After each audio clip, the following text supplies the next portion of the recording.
Hi friends, ಎಲ್ಲ ಹೇಗಿದ್ದೀರಾ? ಶ್ವೇತಾ ಅವಿನಾಶ್ ಚಾನಲ್ಗೆ ಸ್ವಾಗತ.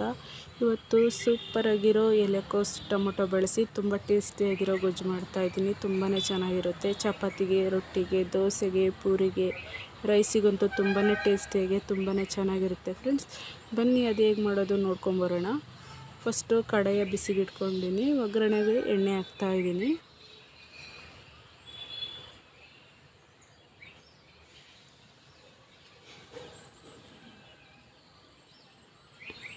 ಎಣ್ಣೆ ಬಿಸಿಯಾಗಿದೆ. ಸಾಸಿವೆ, ಜೀರಿಗೆ, ಒಂದು ಸ್ಪೂನ್ ಕಡಲೆಬೇಳೆ ಇದೆ. ನೀವು ಬೇಕಿದ್ರೆ ಸ್ಕಿಪ್ ಮಾಡ್ಕೊಳ್ಳಿ, ನಾನು ಹಾಕ್ತಾಯಿದ್ದೀನಿ. ಹಾಕಿದರೆ ಟೇಸ್ಟ್ ಚೆನ್ನಾಗಿರುತ್ತೆ ಅಂತೇಳಿ. ಸ್ವಲ್ಪ ಕರಿಬೇವು, ಸ್ವಲ್ಪ ಫ್ರೈ ಮಾಡ್ಕೋಬೇಕು. ನಾನು ಎಲೆಕೋಸು ಟೊಮೊಟೊ ಗೊಜ್ಜು ಆಗಿರೋದ್ರಿಂದ ನಾನು ಈರುಳ್ಳಿ ಬಳಸ್ತಾ ಇಲ್ಲ, ಹಾಗೆಯೇ ಮಾಡ್ತಾಯಿದ್ದೀನಿ. 1 ಕಪ್ ಎಲೆಕೋಸು,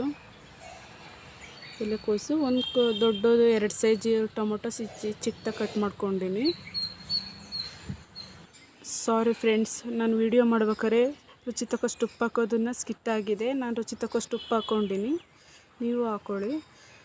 ಒಂದು ಅರ್ಧ ಸ್ಪೂನ್ ಖಾರದ ಪುಡಿ, 1 ಸ್ಪೂನ್ ಧನಿಯಾ ಪುಡಿ, ಅಡುಗೆ ಅರಿಶಿನ ಸ್ವಲ್ಪ ಹಾಕ್ಕೊಂಡು ಒಂದ್ಸಲ ಮಿಕ್ಸ್ ಕೊಡಬೇಕು. ಒಂದು 2 ಸೆಕೆಂಡ್ ಮಿಕ್ಸ್ ಕೊಟ್ಟಾದಮೇಲೆ 1 ಬೌಲ್ ನೀರು ಹಾಕ್ತಾಯಿದ್ದೀನಿ.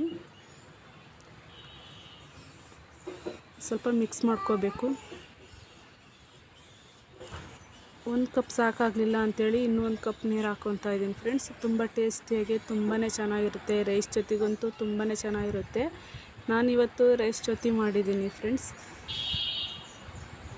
ಇಷ್ಟು ತಿಕ್ನೆಸ್ ಇದ್ದರೆ ಸಾಕಾಗುತ್ತೆ. ವೆಯ್ಟ್ ಮಾಡಬೇಕು ಕುದಿ ಬರೋವರೆಗೂ.